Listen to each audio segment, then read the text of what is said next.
Welcome to our Democracy Day special. I am Ugochukwu Madumere.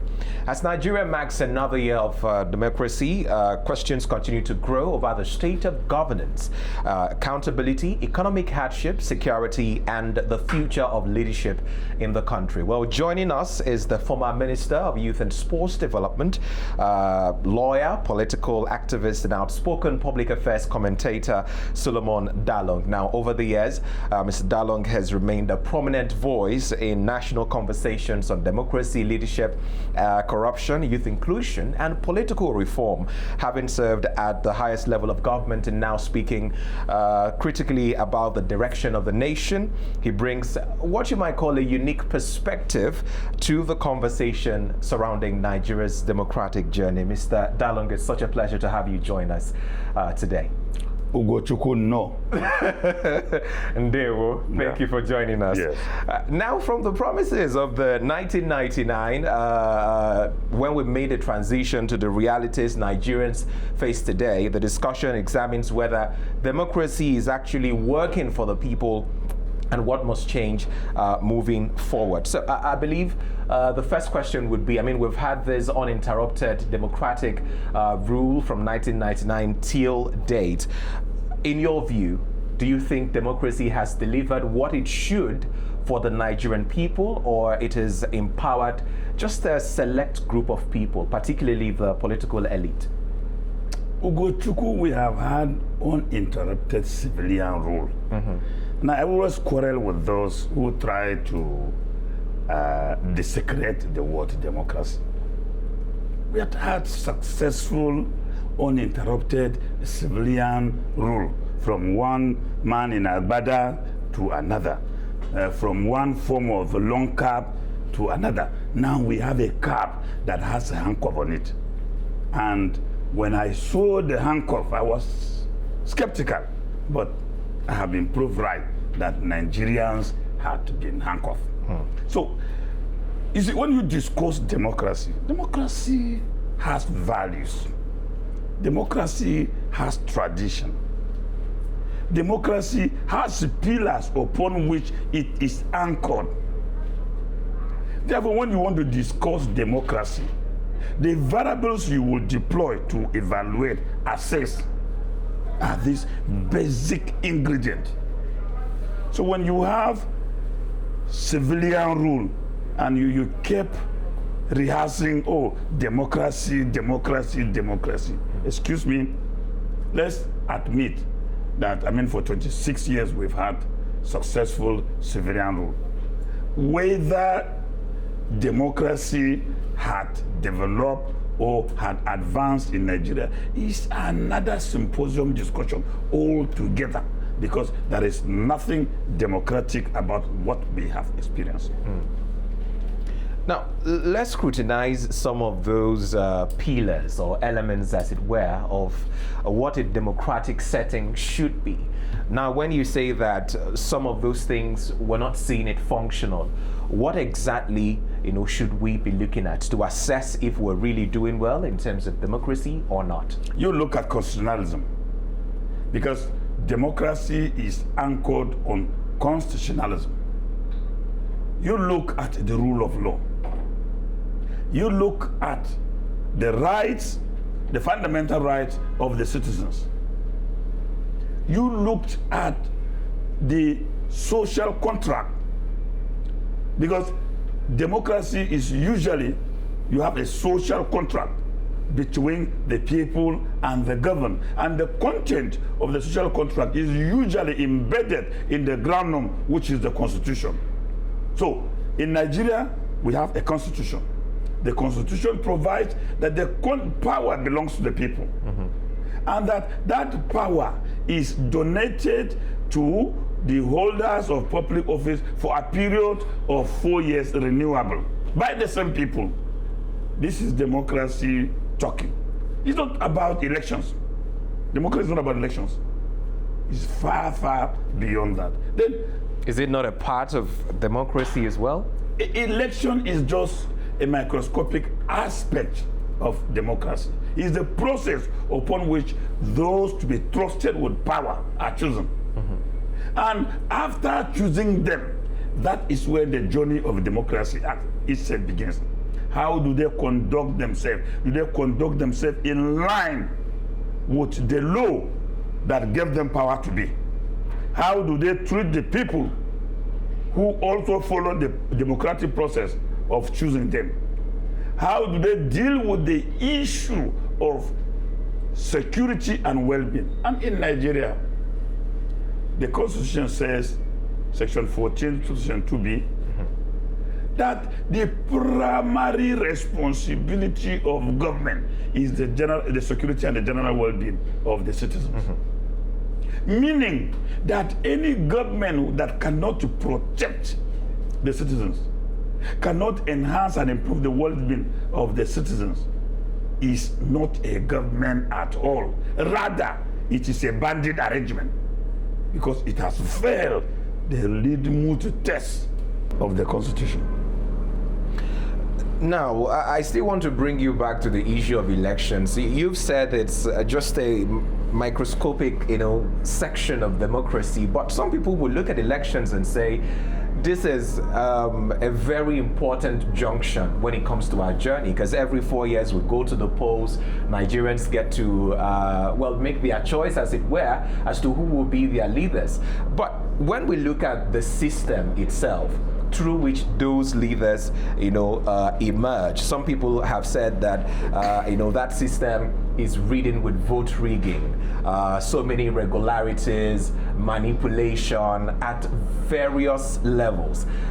Can you scrutinize our electoral system as it is right now? Does it really represent, what a democracy should be able to deliver? And you see, there are dimensions to democracy. And when you check election is a complete gamut with its unique and peculiar components that you have to also measure it based on those variables. And that's why you hear about credible, free, fair, credible, and transparent election. 4 components. In that one aspect, which I told you is macroscopic. When you go to pick the rule of law, it has its own component.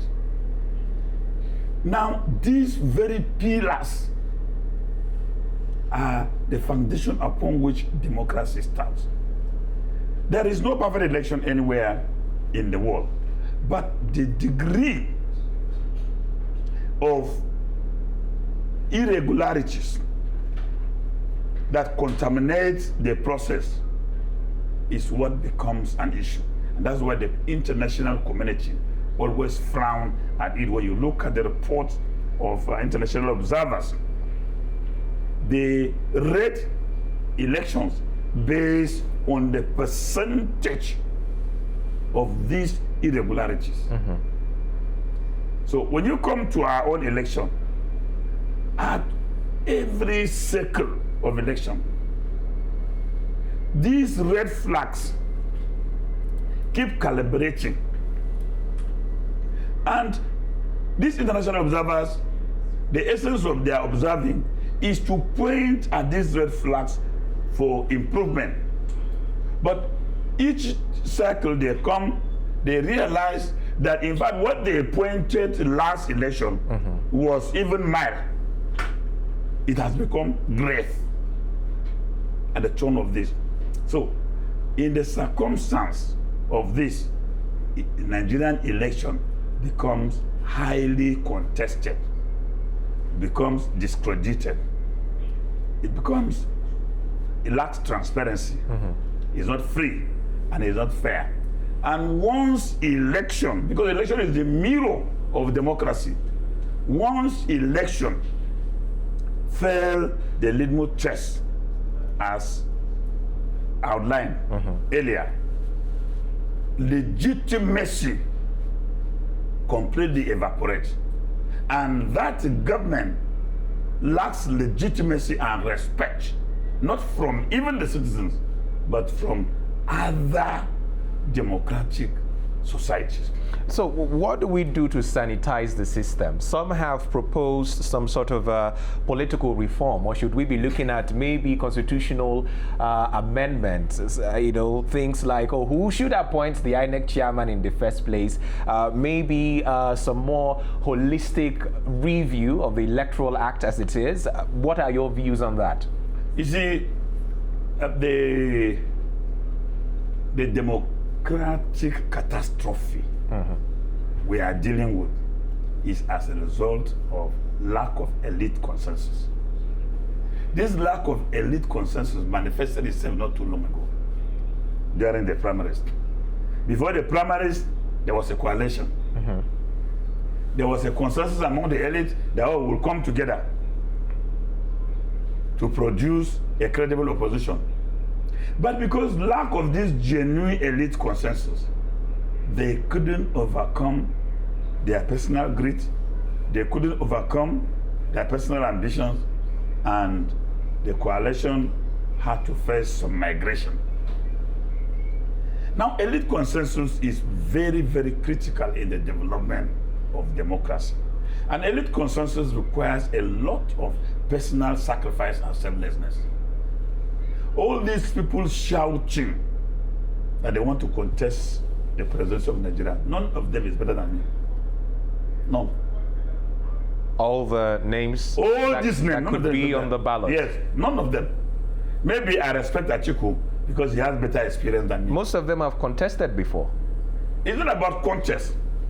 What makes them more entitled to contest the presidency? But you see, I have not at all declared interest in the presidency of this country. Rather, I prefer that let us narrow our interest around somebody we could trust, support him, let him assess power, and then we rally around him to ensure that he makes the country better. It is not who is on seat that matter. It is the quality of contribution you have to donate to nation building that is very, very important. So that's how I looked at leadership. I don't care who is in the leader. I don't care whether it's Tinubu, whether somebody is Emil Oko, whether he's wearing cap with handcuff, whether 31 governors something. I don't care, but I care about whatever anybody living in the villa doing. I'm interested in what he's doing. Because what he does is what affects Nigerians. Because he's the commander-in-chief of the armed forces of Nigeria, and they killed about 4 brigade commanders in Borno. He left to go and have a handshake with the King of England and move with the entire ministers. They were in London. I'm interested in why would he abandon us? But he had appointed security chiefs. We are saying the commander, we don't have 2 commander-in-chiefs. The command to deal with anything in Nigeria flows from the office of the commander-in-chief. And in case you don't know, Ugochukwu, let me give you free lecture. The president of Nigeria is the chief executive of Nigeria. That's why he's called an executive president. He's the head of state of Nigeria. And he's the commander-in-chief of the armed forces of Nigeria. He has 3 responsibilities, all embedded in him. So a person with this type of enormous power, a brigade commander was killed, and the president is leaving to go and have a handshake with the King of England that is going on a state visit. It has never happened anywhere in the world. Obama, while he was in Kenya, there were school shootings in US, and a child was killed. He cut off that visit with its historical impact and left because a citizen lost his life. A man of the status of a brigade commander who commands not less than 1,000 troops was killed in combat, and empathy evaporates. Humanity evaporates. And the president looked the other way and left. I'm interested in those things. but I don't care who is in the villa. Now, it's interesting that you've raised concerns around security. Earlier, you had said that, in fact, the first and foremost responsibility of any government is to make sure that the lives of people in that country, are secured and that people are safe. But one might argue to say we've always had the issue of insecurity. It was there even before the current administration. But obviously, we've seen, a rise in some of these attacks. What do you think is responsible for all of this? Now, some members of the current administration have gone ahead to say that, in fact, these are calculated attempts to discredit the efforts that they are making. What's your view on it? You see, why people will always say, oh, I inherited this, I inherited that, is incompetence and cluelessness. President Paul Kagame of Rwanda took over Rwanda when there was no government. There was no government. There was existing genocide for 3 months. In 6 months, he was able to put government in place, put government institution in place.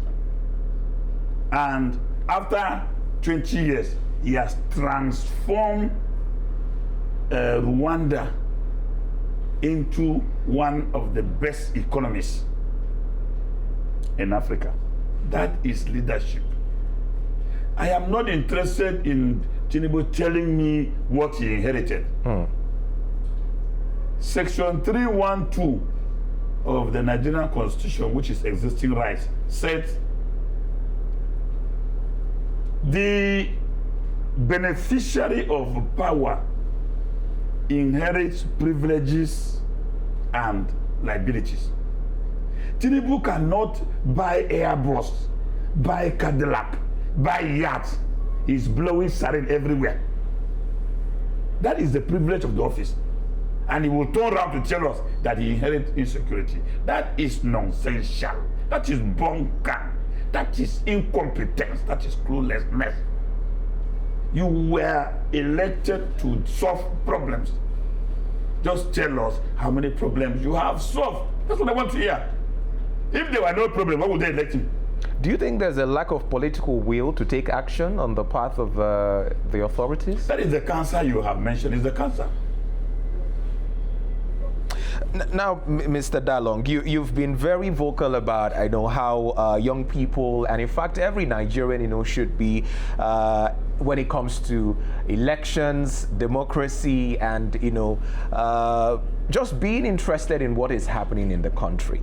Now, when you look at the way the system is structured, do you think young people are given the voice, the opportunity to express themselves, and even, some might say to represent at some level their constituencies? The only offices available for young people in Nigeria is the SA and PA. Why is that? Special assistant and personal assistant to either wives of the president, of the governor, or members. That's the only office for them. That is nothing. That is not even deliberate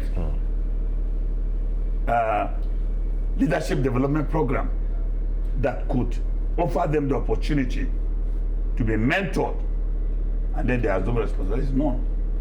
I sympathize with the young people in Nigeria, but when I see them so happy, because most of them who are insulting people on the social media are very happy to be carrying bags for wives of governors and chairmen of local government.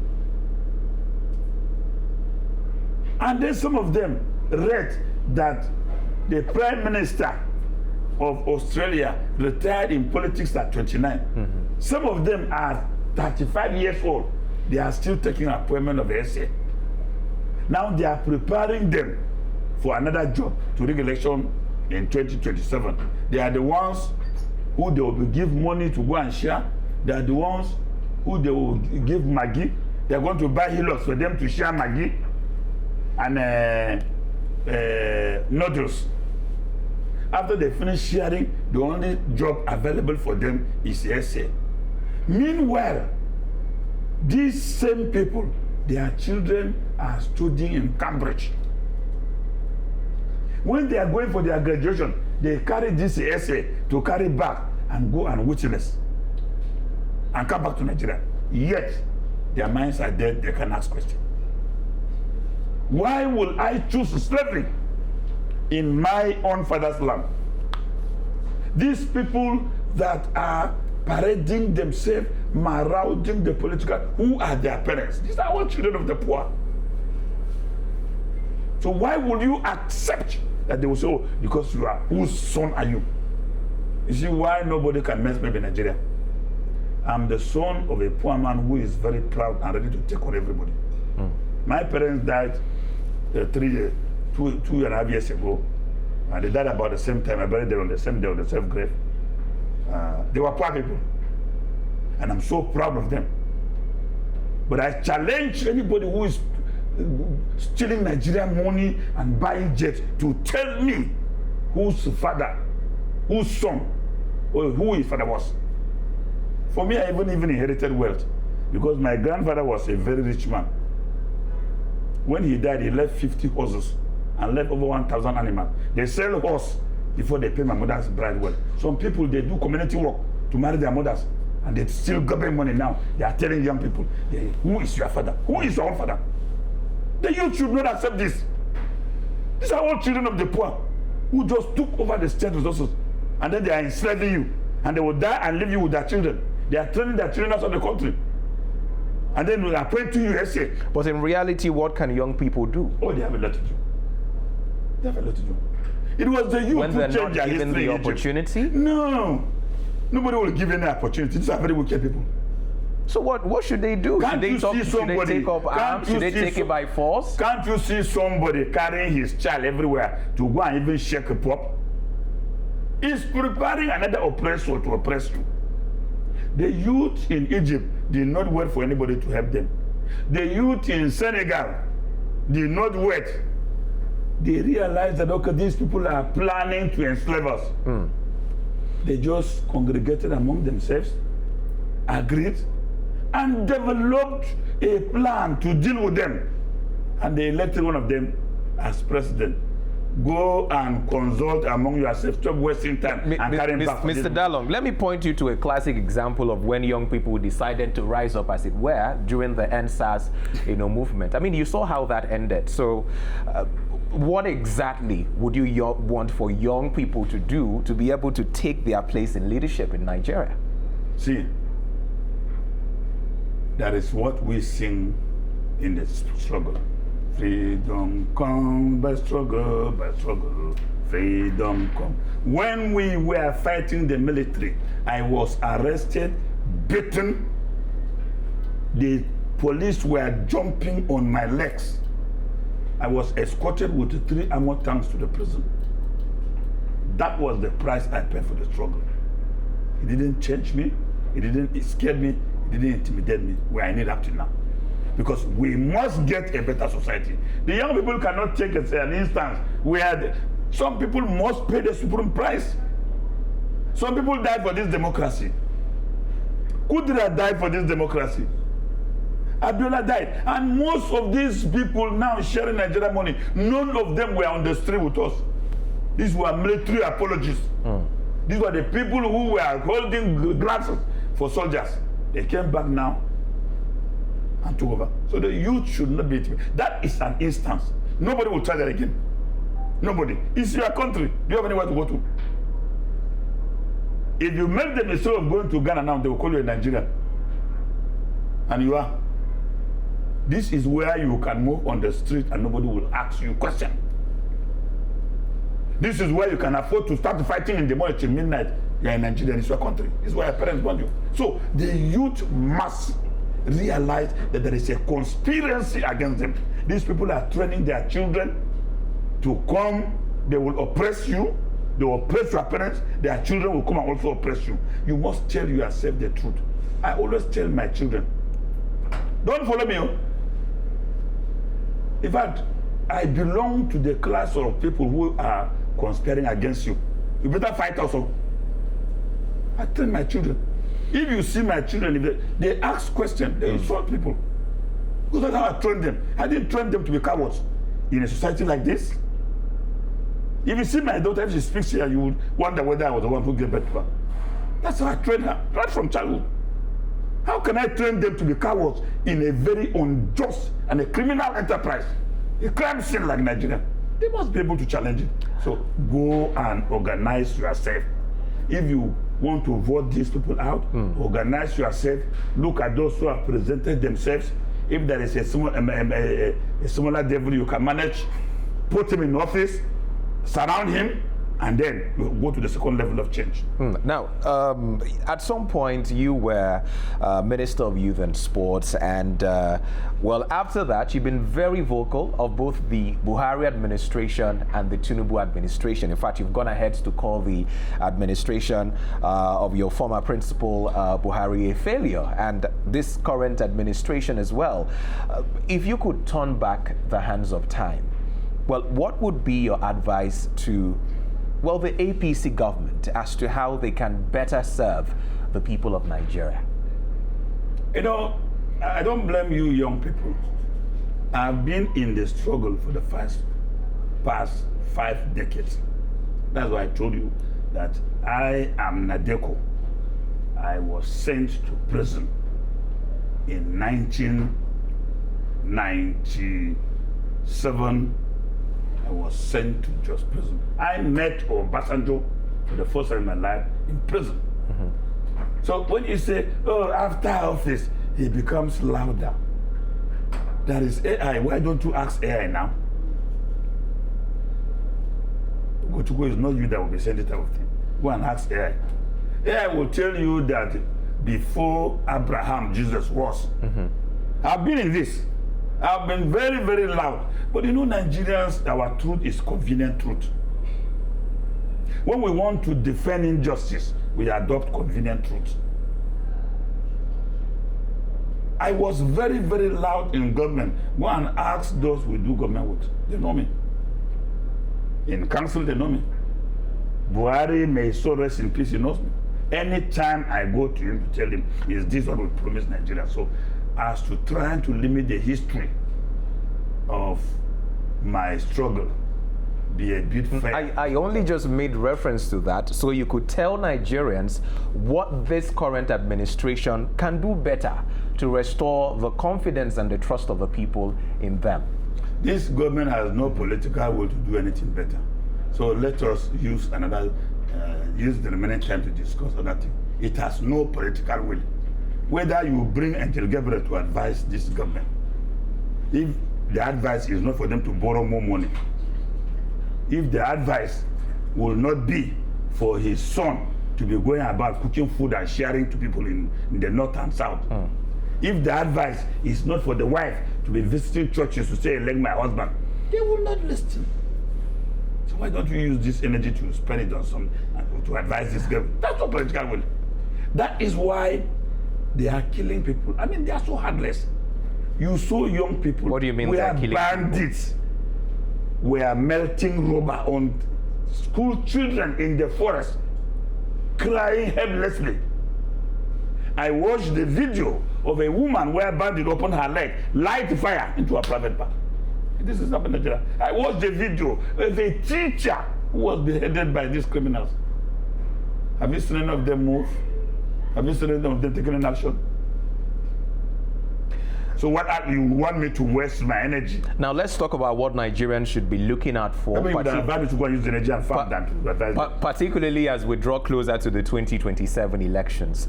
What are the signs they should be looking out for as we seek to elect new leaders, who are going to chart a new course for the country? There is nobody that has presented himself that Nigerians don't know him. None of these people that are present, Nigerians know all of them.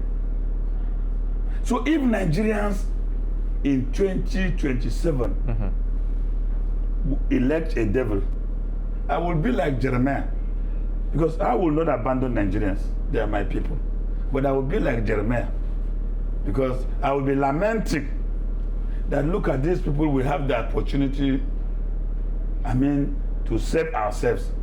But Maggi, 500 naira, and noodles, slippers. In fact, in Kano, they are now pants. Because In Kano now, what they are giving women is pants.